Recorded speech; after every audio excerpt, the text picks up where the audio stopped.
We are live on our various platforms for this evening's next episode of the Kingdom Within podcast with yours truly, Laura J. and Katia Palmeri today.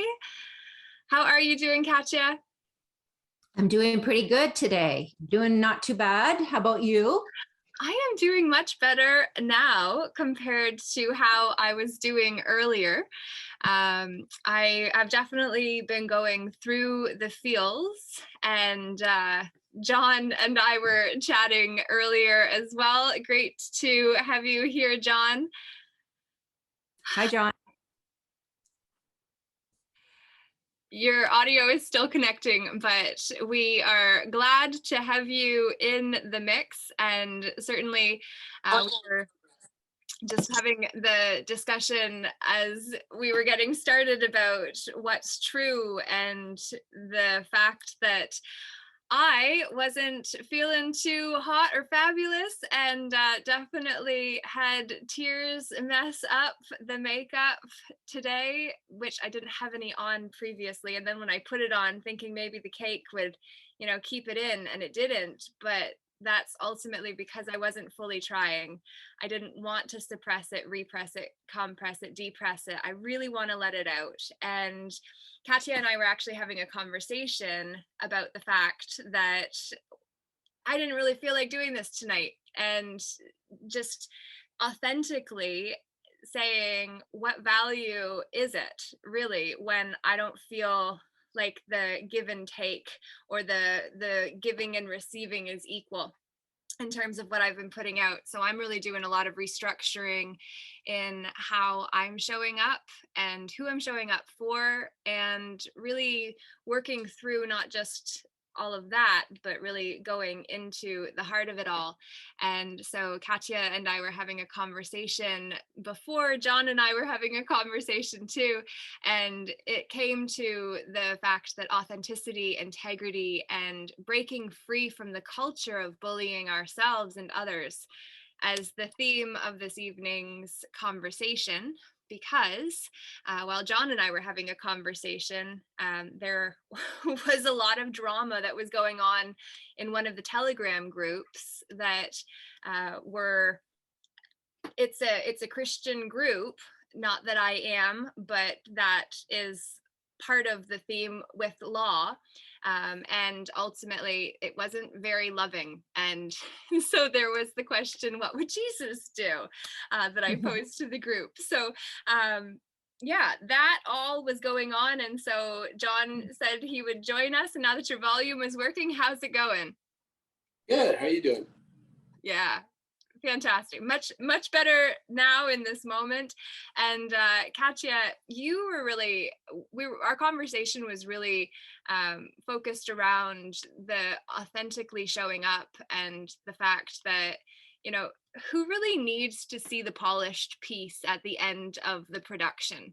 It's more valuable to really see the caterpillar that's not quite the butterfly, and really say, hey, I don't need to be the preacher up at the pulpit. Like, I'm in the pews with you and it sucks sometimes. So that's where I'm at, quite honestly. And I'm going to throw it over and get your input. Yeah, it's been something that I've been in the inquiry of, and in my own discovery of, in regards to what does authenticity mean? What does integrity mean? And I guess for me, it started with the discovery of one of the most important maxims, know thyself. And it is really about this inner journey and discovering the truth of who each of us is. And it can be done only by really taking on as lived, taking on the relationship with ourself, and asking those important questions about what does matter for me, like what's important to me. What are my values? What am I a stand for? What's something I can be a part of or contribute to that's greater than myself? These are like all the different questions to really get and identify what's true to each and every one of us. So yeah, authenticity is such an important, I think, discussion now, because, you know, we've got this age of social media and what that's all portraying, and it's in the mix now with regards to, you know, are we really getting real? Are we really, you know, having real conversations? And so, yeah, it's just, I think it's the best time to be really in this discovery of what does authenticity mean and what does integrity mean, and how do those two things have the ability to transform our outer world as we take it on for ourselves. So that's kind of like the beginnings of what we can take out as a conversation. Yeah, and so part of that conversation that we were having is how we do anything is how we do everything, is not what we were saying expressly beforehand, but that's an adage that really came in to my awareness as I was going through and am going through my own stuff. Because certainly, you know, I've just lost my beloved cat and a significant relationship that wasn't what I thought it was, that, you know, is heartbreaking, and and stopping a coping mechanism of my choice, which has always been marijuana, and, you know, no longer choosing that for myself and no longer allowing that to be a part of my identity, my self-image. And so in cutting out that which doesn't serve me to be all that I came here to be, it's like not saying these things and choosing to say, I'm a basket case today, which right now in this moment I'm good because I've had support. You know, I've connected with each of these beautiful people, and my friend Neil Sperling, it's his birthday today, and we connected earlier, so happy birthday, my friend.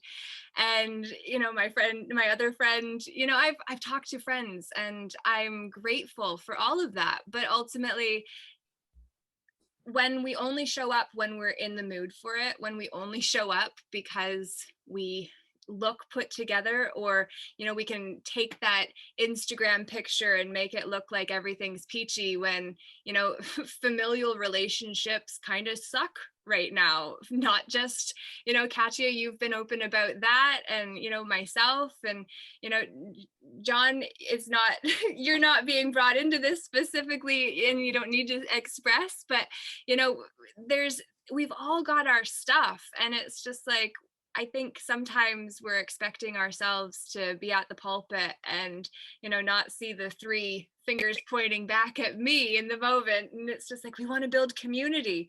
But if we're not having the conversations that say, hey, you know, we all feel like we're about to fall apart right before we emerge from the chrysalis, then how are we really going to show up and not bring those energies of bullying into the outside when they're so prevalent on the inside? Absolutely. It's a tricky time because there's a lot of uncertainty. Like we're living into like this future that's showing up right now, which is, you know, we've got numbers of crisis underway. We've got a war. We've got all these different things going on. And the first thing that the mechanism that's there for us is to go into protection mode. Got to protect myself. And so there's a tendency to put on that mask or to put on that shield and disguise what's really going on, you know, like it's protecting us. So I think at this time, even though it looks scary and it's uncertain, I think the most important thing we can take on is bringing more transparency, more vulnerability, and more authenticity to the space, to conversations, to pretty much anything and everything. And it's going to take individuals who, you know, like Brene Brown has talked about a lot about how it takes courage to step out and be a leader for authenticity. Mm-hmm. And I think that the more people and leaders that can step out and do that, we're going to be able to create a space where more people are going to be able to release that suppressed those, the things that we hold inside that potentially, we're not always willing to show. But I think in doing that, that release actually creates this freedom for creating something new. And I think that's what, I'm going to stand for, creating a new future. And we can't create a new future when we're incomplete and not cleaning up the messes inside. So it's like really identifying, where am I incomplete in my life? And it starts with obviously ourselves first. And it's a conversation of, am I being true to who I am? So it's an inquiry we should be taking on. And it's delving into that self-knowledge, that peeling away those programs, the conditions, all the things that, we were born into, and who we thought, it's like who we wound up being, but isn't really who we are. So, our parents had an influence, our society, our education system, all of that. So it's like really unraveling who we're not, what doesn't serve us, to hopefully reveal the true me, the true us. So I think it's quite important. And I had just a little note here about why we mask and why we pretend. And there seems to be like a number of kind of common things that come into play. So for example, one of the reasons we might mask or pretend is that we're fearful of rejection. We're fearful that we're not going to be liked, or that, it's like we want to seek approval.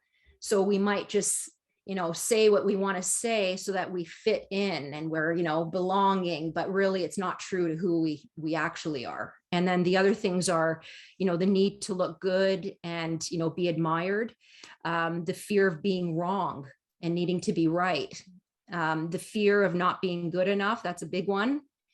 The fear of failure, and then the fear of not knowing, because right now you can see there's a whole bunch of noise and everybody's, putting in their opinions. And it's right now this big kind of, a lot of noise, because it's like everyone wants to give their opinion, but it's more along the lines of, is that true to who people are being, or is it just a way to deal with what's going on, and everyone just wants to have a say? So there's a number of things at play, and it's a great time to start that inward looking of, what is it that's true to me, and what's important, and identifying what we can be a stand for that will help to forward conversations, the world, into a direction that hopefully I say is like works for everyone, that we're trying to now create something that's a potential for transformation, individually, in a community, and systemically. Well, and you said something really significant in being. And what I have come to see within the high rise of emotional awareness, which is the teaching that I created with the emotional guidance system taken into a high rise, where it's the same address, but a completely different experience from top to bottom based on which level we're looking at life from. And it's like, boredom is the top of a downward spiral. And when I was talking with John earlier, I was saying, yeah, I feel depressed, but not in a depressed way. I feel like my emotions are depressing. They're pulling me down. It's like I don't have depression. It's just in this state, it's easier to sink down through the states of emotion, which are different from states of being, which starts at contentment upwards. Because when we're content, we're present now, where we are fully here. We may have moments where we flip into not now moments, but generally speaking, when we're content, it's because we're here. And then when we get bored, it's like, maybe being in a not now moment is more fun. Let my mind go there instead of be here. Mm-hmm. And so being is what is underneath of it all. when we're actually in the moment where all of our power is, compared to when we're in the emotions of energies in motion needing to move. And because down is the easiest option, that's often where we go. And it's also habitually the pattern that's, generally speaking, the easiest one to access. And so I point that out. And then I also, because of mentioning the Christian group, I think this is a very controversial perspective. It's my BS, take it, leave it, work with it, consider it. But what if we actually looked at the fact that the man himself, that the Bible refers to as Jesus, his name was other than the title, status, or label he was given in order to fit into the book. And when he said, I am the way, and meant I am are the creative words that act as the sword of the sacred word that set us free, that is the way, rather than he as the one being the way. What if we actually took our power back to say, hey, I am is the creative force that he was working with, because he was fully present in the now. Earlier, I was not here now fully. I was in my feelings. I was in my not nows, and I had no power there. And also, I was calling parts of me back into the now that have been out of now, that never got received or accepted or embraced or loved by any part of me previously, because I didn't have awareness to give it to myself. And we cannot give that which we do not have. And others didn't have the ability to love the too muchness that so many of us have experienced and faced and encountered. And so I propose that because even the Bible, the good book, that is outside of us. And so when we study it, we're not actually hearing it, the source of it all, for ourselves. And then we have to listen to others interpret a message that can be misinterpreted and misconstrued, and misinformation is all over, and disinformation too. And all of that is not ours, because we have to spend hours studying what someone else said was good, when it's not about good and bad, right and wrong. It's about presence, presence, fully being here. 100%. I agree. Yep. So if we actually come back here and we're actually present with one another, we don't need to compete. We don't need to bully one another. We don't need to bully the ones that are already feeling so bullied within they have to defend something outside of themselves, because that's where they found their identity from. And how often are we doing that, especially in these polarizing times?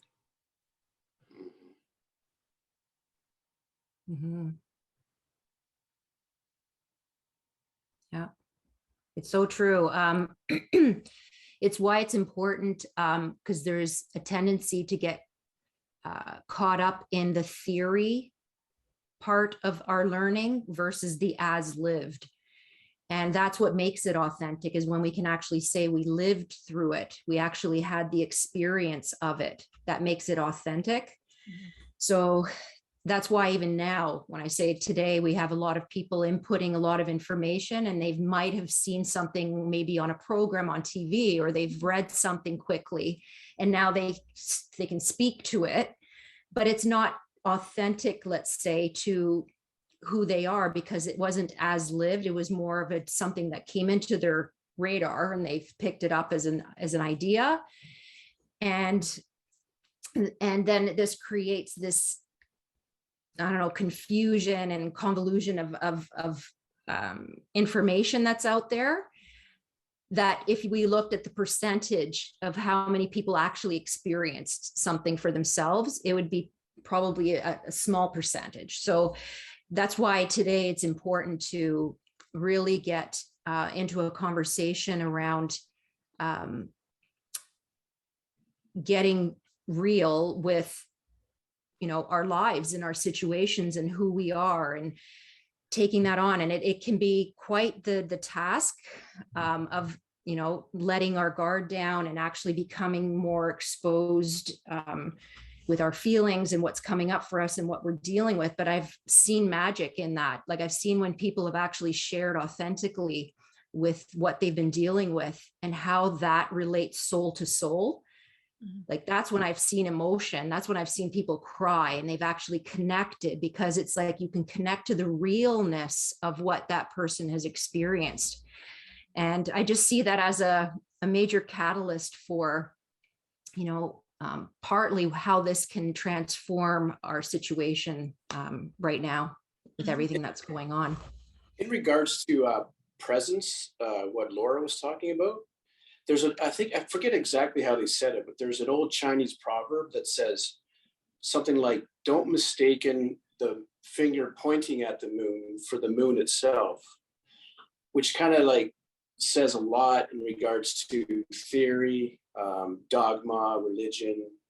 It's the source of every religion, and it's the source of every discipline, whether it's kung fu, martial arts, whatever it is, right? It's kind of like the blood. Apparently, it's not the blood that pushes the chi pushes the blood. So it's the life force behind it, the universal intelligence that is supporting all these theories and dogmas. Mm-hmm. So yeah, it's interesting. Yeah.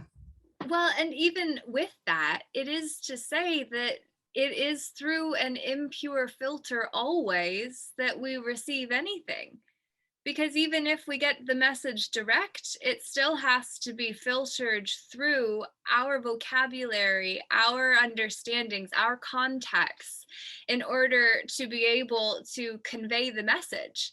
Because you can't share a language,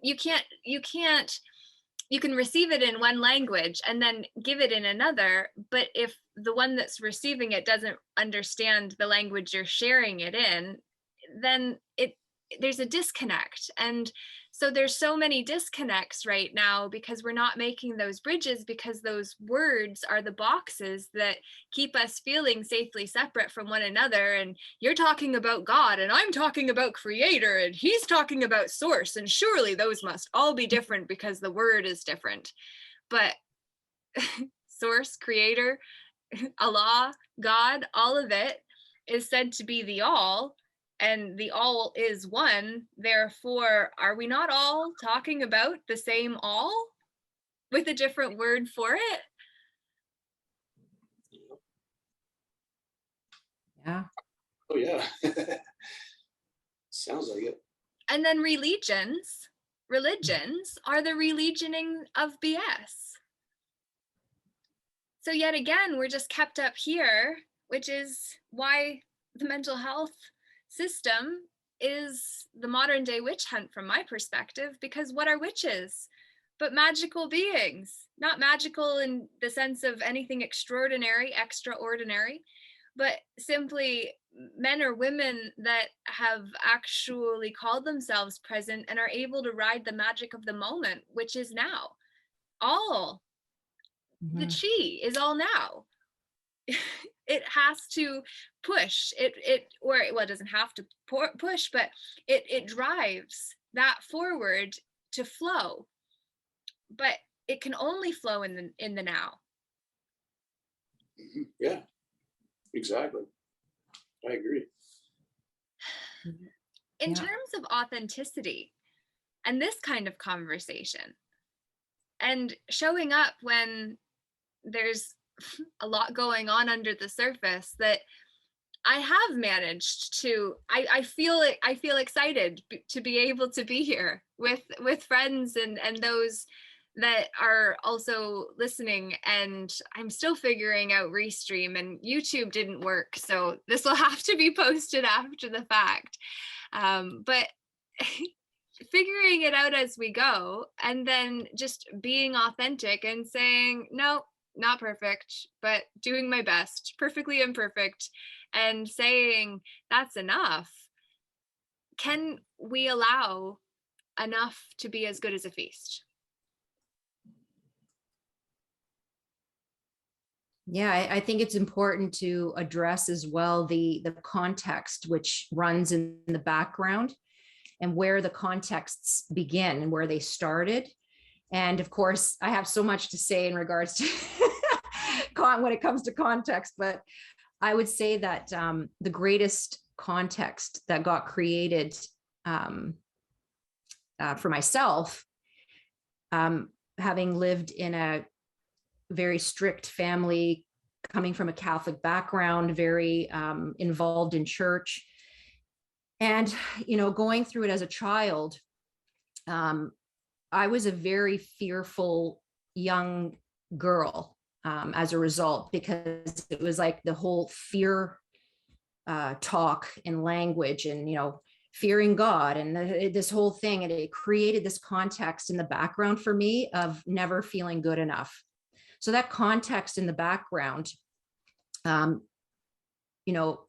that I'm aware of it, I didn't realize just how much it impacted every course of the events that unfolded in my childhood and into my adulthood. And so these contexts that run in the background, I think of it like context bubbles. So when we're meeting people or we're engaging people, what's actually engaging and what are we actually relating to?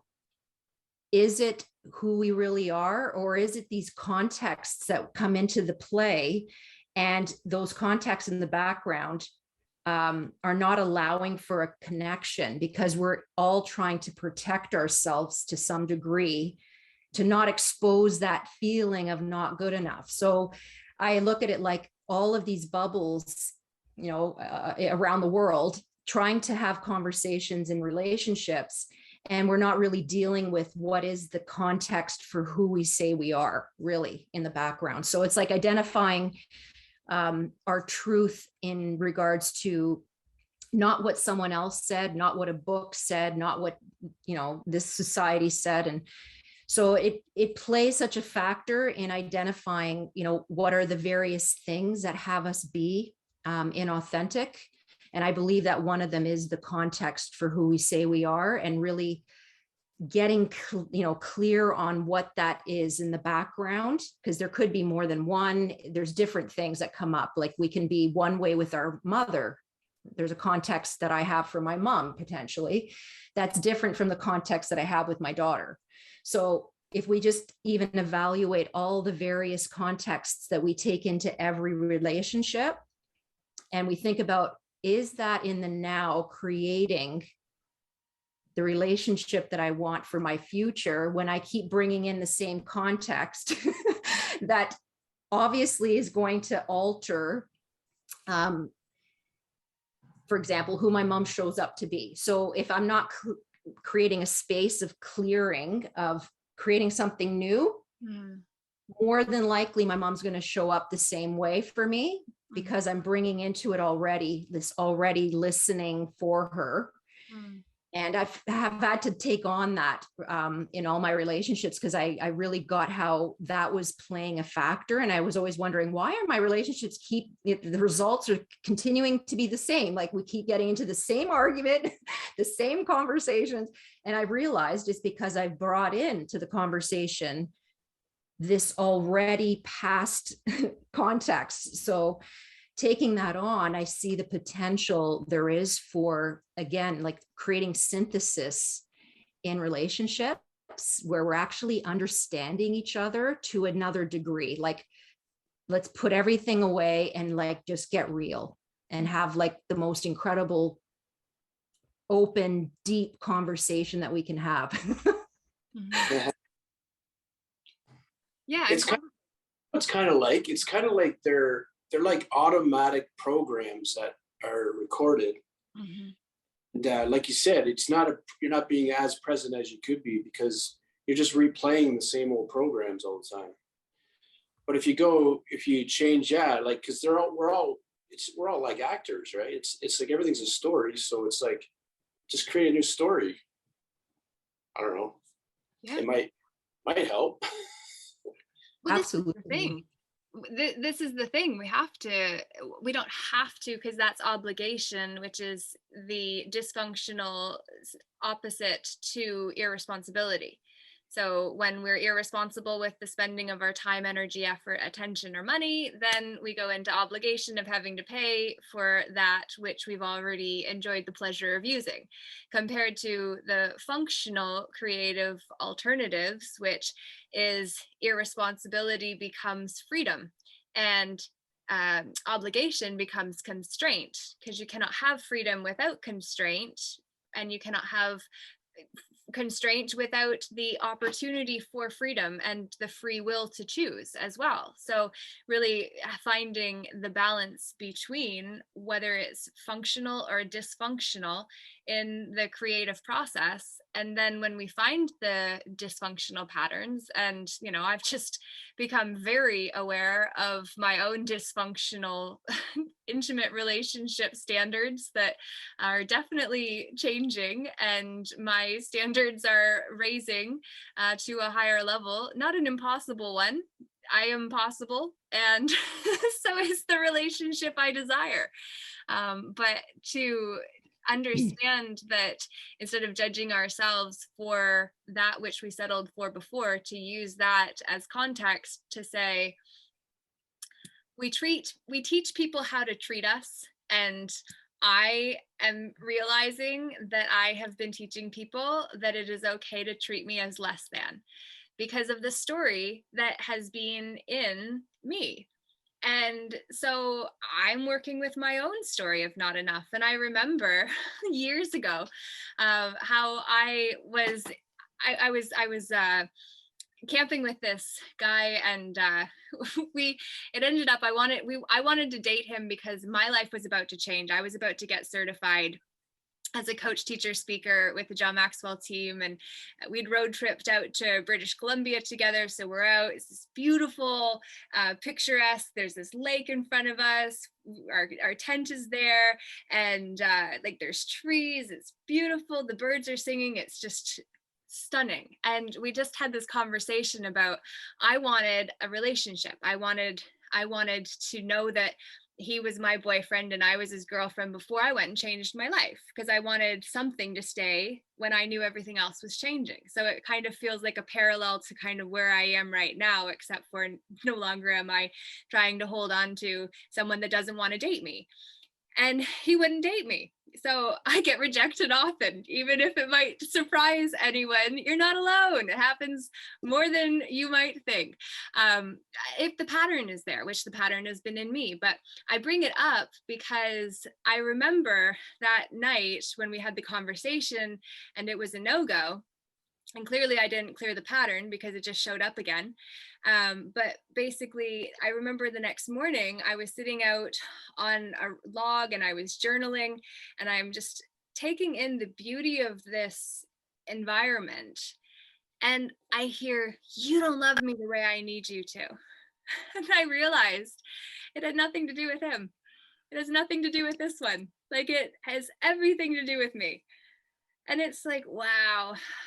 How sad in some ways, for that part of me that just, now for 11 years has remained not feeling loved, even though I've been doing the inner work and I've been doing my best to call back those fragments. And yet the pattern is still there. How do we get this pattern to change? Yeah. Ready for the pattern to change? I'm ready. I'm ready for the pattern to change.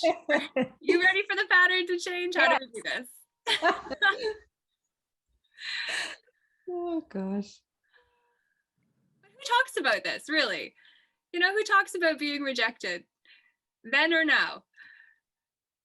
Often. And why not? As if I'm the only one. No, everybody gets rejected all the time, different times throughout the day.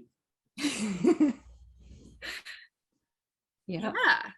Throughout the day, breaking it down to the ridiculous. That's how the sales conversations go. Break it down to the ridiculous. Just sell things at such a minute level that it no longer has to be so huge. Break it down to the ridiculous. That's a selling technique. Why not just bring that into the world that we are selling ourselves every day? Yeah. I mean, I look at it too, like, you know, we meet people probably every day, and we've had those interactions where we've been to, let's say, a cashier, and the cashier is acting in a certain way, and you can immediately make it about yourself. You know, like they've picked up on something about me, and you know, you could create the story of a lifetime. But it could just easily be that this cashier has just had, you know, she's had you know, one of those days. They're off, they're dealing the best they can in their situation. But it's like, if we just examined all these little tendencies that come up in relationship, where we go into ourselves and immediately create these stories, instead of, what I think is even greater, is how we can leave an impact on these people that we have this precious moment with, or these, you know, times with, where it's unusual to really get into someone's world, because we're always so busy, you know, like, I got to get to the next thing. And just imagine what we can create if we, you know, kind of turn it around, and we, you know, make ourselves available in our listening for someone, or we actually do pay attention and give gratitude to these people. And like, there's just so much that can come out of out of turning things around versus creating these stories that we're so great at doing, where we're really truly storytellers, all of us. Mm-hmm. Yeah. Yeah, well, even when I was a cashier during the first 10 months of this whole pandemic, it was so fascinating, because I had a doctor of sorts, a specialist, come through, who was in a disconnected, not engaging with the simple cashier that was serving him. And while I worked on the front lines, I would literally do my very best to be present as often as I could. And I would do my best to smile, because I wouldn't wear a mask, which was why I was forced out last January. And I would break them out of their trance or their fear spell. And what was so fascinating is because the reverse happened, in that I was having a great day and I was projecting my presence, and he was off. And so I just caught his eye and I held it, and I brought him back. And then and then he came present, which he then gave me his number and wanted to get together, because in his industry, he dealt with, he was a gynecologist. And so, you know, I wasn't a patient. So I was, you know, I was an option, whereas a lot weren't or aren't. Anyway, it was just really fascinating, because he also took it personally that I connected with him. And all I did was, I just wanted to be present for a man that I thought was having a bad day. And so I gave him that gift, and he took it personally in a way that I wasn't intending for, you know? So it goes both ways. It's like, why can't we just not take things personally? That's Don Miguel Ruiz's book, The Four Agreements. The first is, be impeccable with your word. Don't make assumptions. Don't take things personally, and always do your best. And if we do those four things, then we can go to the end of our day and know that we did well. Mm-hmm. And so not taking it personally, it's all about the bullying that, you know, when John and I were having a conversation earlier, it's just like, there was so much venom being spewed between, you know, one was a minister, and what he was saying about the other being an antichrist, and the projections around all of that, and, you know, a lot of harshness. And it was just like, dear Lord, like, I understand you feel the need to protect the book that you have vested so much of your identity into. You even wear the title to represent it. Mm-hmm. But at the same time, you know, the man that is said to be the one that you're to emulate you know, how do you not take it personally when someone else is coming from a different vantage point? And then, you know, earlier this week, actually, or last week, I had shared that Watch the Waters documentary or video with someone I shouldn't have shared it with. And I got puked on with venom that, you know, further dismantled what respect was remaining in the relationship. And it's just like, how do you come back from that? Like, when there's so much disrespect and there's so much venom and there's so much toxicity and just vomit of negativity, which is really a gross visual. So my apologies. And yet, what if we actually started seeing energetic disrespect that crudely?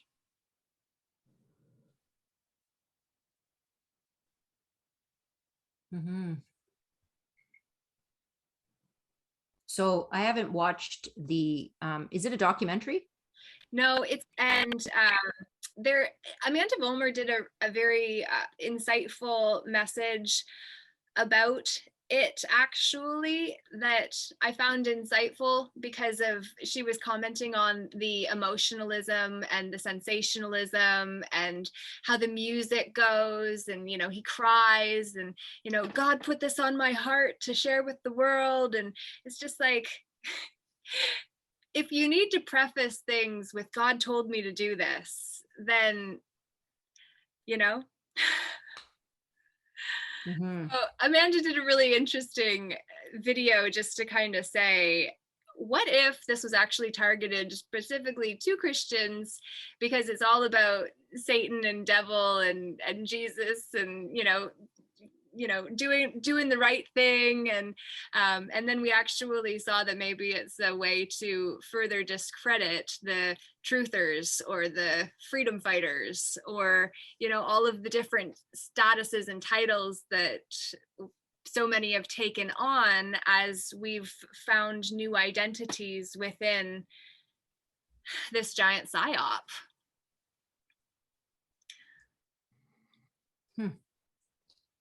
I've got to definitely watch it. I'm interested and intrigued by, because you brought it up earlier. I need to have a look.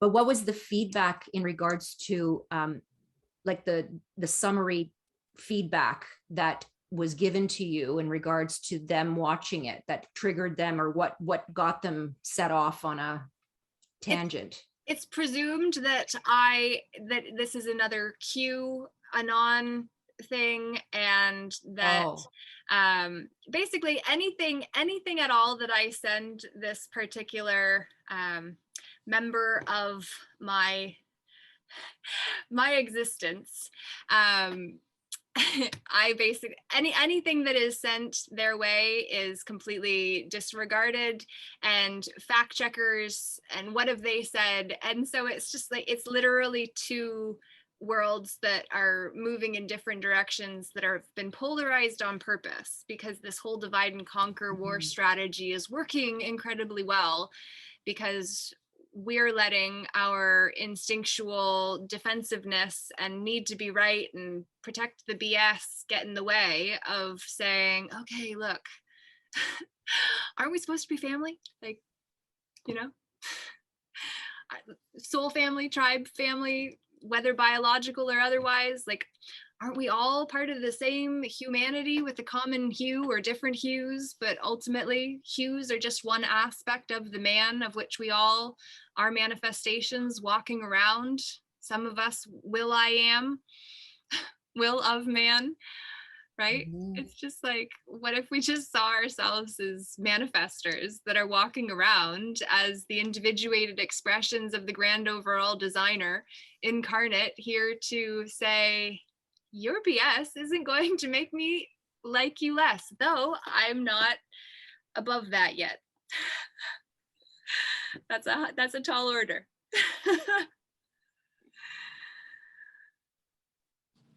Yeah. But respect is so fundamental. And if there is not respect, what is there? What's there left if we don't have respect for others or ourselves? Much. It's true. very true.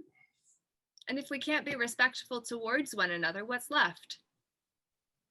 Hate, fear, disrespect, dishonor, resentment. I think almost what might be underneath at play as well is how they have the levels of grief. So people are now realizing, wait a minute, the future's not quite looking like I thought it was going to look. And this is happening, that's happening. And like, it's overwhelming actually. So what could be at play as well is that, the level of grief where it's denial at first, right? You deny, oh, this is not true. It can't be. So because I can experience it. I am only bringing that up because of my own experience with my family. When I bring, different things to the table and conversation that matters, and it might feel a little bit, I don't know, out of the norm of what people are used to. And so rather than, being open and taking it in and swimming in that a little bit, I think there's an immediate shutdown, like, it's like a fear reaction. So I think too at play is this grief, like there's different levels of grief playing out. So you got your deniers, you got the anger, you've got the depressed, so everyone's kind of at these different levels of grieving what's going on right now. And like you were saying even earlier, in your example of your cashier example, it's like, how could we really create a listening and transform that potentially? And I think that being with people, like literally, like you said, like staring them in the eyes, being with them, and like almost sending energy into them as a act, could create the space for more of a listening and more of there's a chance to be able to maybe create something in that grief, whatever stage they're in. But it's definitely, like I've been learning with my own conversations, it's not so much about, let's say, bringing information into the conversation. Like I want to just like bring out so much information, and how we want to, there's that savior complex. You want to try to make people, take away their suffering and make them, save them. And so it's like, rather than do that, it's just in the being, who do I show up being for them, because I think everybody, when it comes down to it, wants to know they're loved. They want to know that they're heard, they're seen, they matter. Really, that's what it really comes down to. So if we can create an environment in our engagements where that can happen, I think that's where the possibility of their listening will change as well. And they'll be interested into hearing more. But I think that it has to be set as an environment in a being with, potentially. Really being someone. Yeah. And even the word savior, I oftentimes now break it down to be save I or us. Like, what if we actually said, look, in me saving someone, I need them to have a problem in order to have a role, because that's the victim triangle. It's like the victim needs a savior or a rescuer to save them from the punisher or the persecutor, who will then flip into the victim role and need to be rescued. And we're constantly just on this spiral. And it's just like, when that conflict was going on in the Telegram group and John and I were having a conversation, all I can see are all of these attack messages. It was traumatic, and I burned some sage and sent it towards the conversation and sent it towards John and myself, and just kind of cleared the energy. But space is required, and space is will. Like, where there's a will, there's a way. But if we don't make space, then there's nothing to actually ground the awareness. So it's like you were saying, about just needing to listen, and the act of listening opens up the receptiveness. Well, a true coach is not actually one that offers the answers. A true coach is willing to ask the question that allows the one that is being coached to find answers and resource themselves. And then as the last resort, the coach may offer the option as as an addition or in addition to all that they came up with first. But a great coach doesn't just give the option, because if the coach gives the option first, they don't have to resource themselves. They just say, oh, well, that must be the best one because that's what they said. Well, that's just what I would think would be the most logical or best approach based on my perspective of the one I'm working with situation, based on my own experience, compared to actually just saying, well, hey, consider, what about this? After saying, okay, and what else? What else? What else are very powerful words? Yeah, I agree.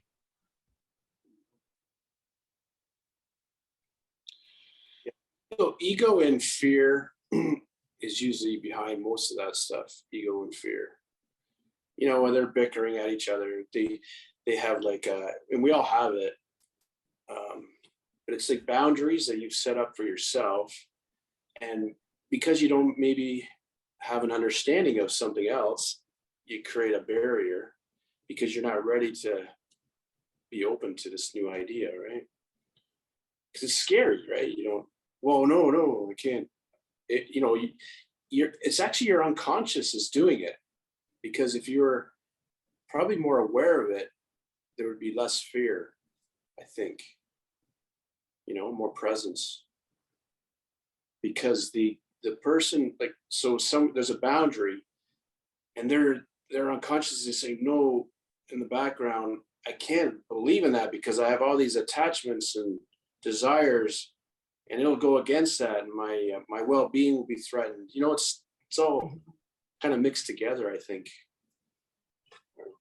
Just an idea, but Cognitive dissonance, two competing ideas. These ones are a full family inside of our inner kingdom. They've been there for a long time. They like it there. They know what to expect, even if it's not good. At least they know to expect the not good. That's certain. And in Tony Robbins's hierarchy of needs, you got certainty, variety, connection, love, significance, growth, and contribution. So it's like certainty and variety are the equivalent of survival in Maslow's hierarchy. And so if, you know, we want a little surprise, but we also want the certainty of knowing what's good and what's stable. So if we can't give love to this baby idea that's coming into this established family, well, then we're going to find that the baby dies, or that we have to just nudge the family away and say, no, this baby's staying. I'm going to protect this baby. And this baby is the what else? Yeah. It's a good analogy. Yeah. Mm-hmm. Yeah. Integrity. We've got 6 minutes to the top of the hour. And I love your perspective of integrity. And what's your pup doing over there? Oh, Pup's left now. Oh, really? He's like, I'm out of here. Fair. Okay. Well, integrity is coming into wholeness. So now it's all you on your screen. So if you wanted to speak into integrity into this conversation for the final, to round out the conversation. Yeah, it's a big one. I personally think that integrity is one of the greatest laws at play. I think we're in the midst of a call to integrity. I think that's what we're seeing right now. And I think if we just look at the outside world, it's why everything's kind of showing up now and exposing their true colors. It's like the out of integrities are now showing up and becoming very visible. And so I guess when we talk about what people could be dealing with, it's now becoming, I guess what's becoming more real is what these systems have created, what their results are showing. And we can say that most of the systems are definitely working only for a few. And that's why we're seeing the breakdown occur now.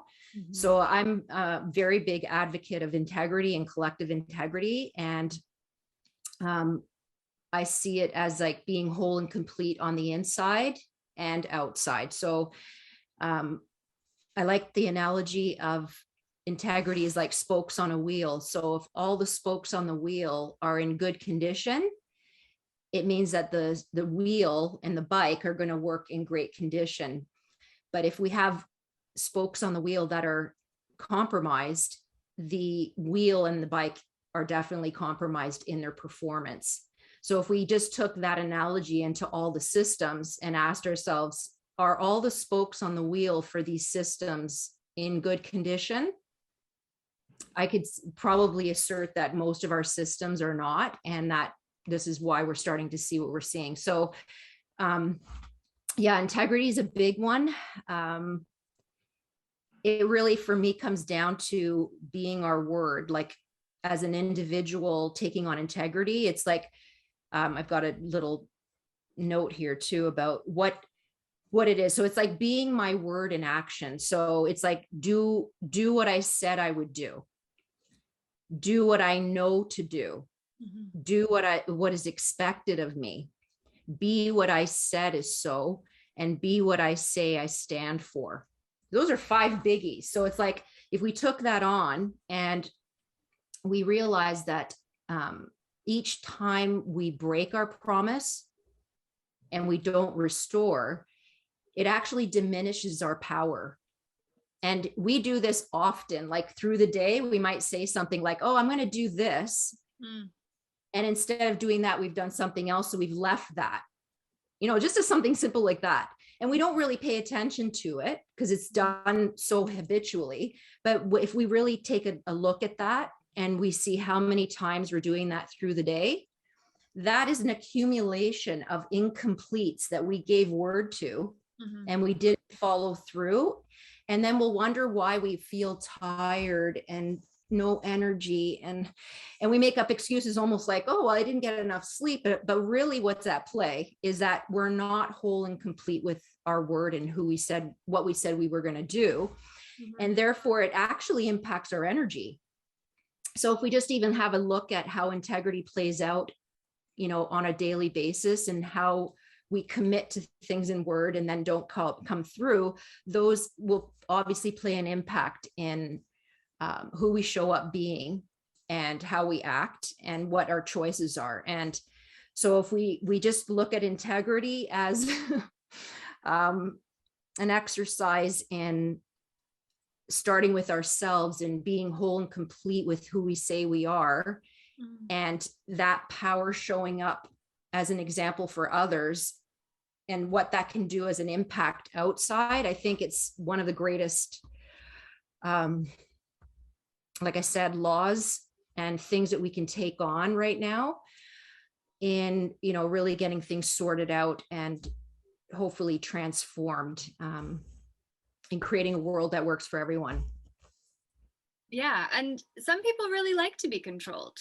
So, a control matrix that has all choices made for them would work for some people. Mm-hmm. I just don't believe that we 3, I can only speak for me though, would say that's okay. I'm not willing to,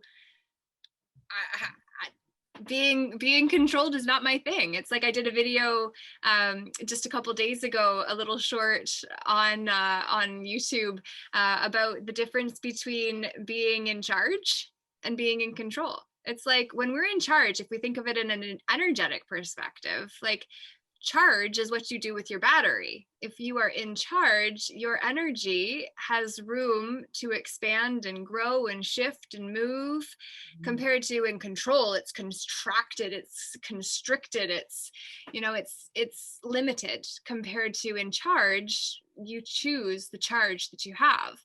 And my mom's a quilter, and so she has a lot of UFOs, she calls them, unfinished objects, is what she would oftentimes refer to her unfinished projects as, which are, you leave parts of yourself on the shelf every time you don't get it done. It's why the book has been such a huge drain of my energy, because it's like 5 years ago I committed to writing something. I finished a manuscript for 3 times, and then I went through 2.5 of the craziest years of my life, and the rest of the world's been through at least 2, with the insanity of the rest of all of what's been going on. And it's just like, dear Lord, how do we just call ourselves back present, and then get some of these UFOs wrapped up and completed, and stop judging ourselves for having left them on the shelf for 5 years, and just say, hey, you know what? The versions of the Man You script that I wrote back then, bring them back to the wrap of the moment that we're in now, which is 9:02. So we're gonna bring it back and wrap it up now. And it's been an absolute pleasure, and I sincerely thank each of you for showing up and helping me stay in integrity, by being able to still do that which I wouldn't have wanted to necessarily do if it wasn't for you. So Katia, I appreciate you and the conversation earlier, John too, and everyone else too who has been there for me, or anyone else too. You matter, you are seen, and we appreciate you very much for doing what you do in this world, because we are not islands, because we are better when we are together. And so may that be the way that we round out, unless there is anything you wanted to add in for the wrap. I would just say, be true to you. Be true. Love it. Yes. Peace. Appreciate everyone. Ciao for now.